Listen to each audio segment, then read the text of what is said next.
how to invite friends on Temu.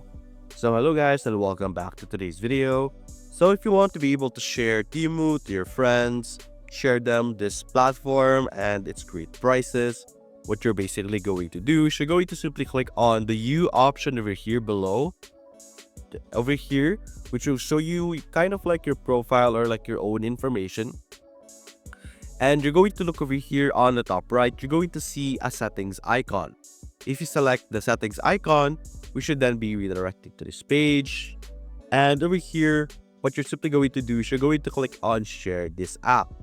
So over here in this share this app, you will be able to have options to share it through message, Facebook Messenger, WhatsApp, or you can even copy the link itself. We have more other options over here that you guys could check out, but that is more on the phone's sharing system like Bluetooth and so on and so forth. So simply select the one that you like the most or the platform that you're utilizing and just simply share it to your friends by simply sending the link to them.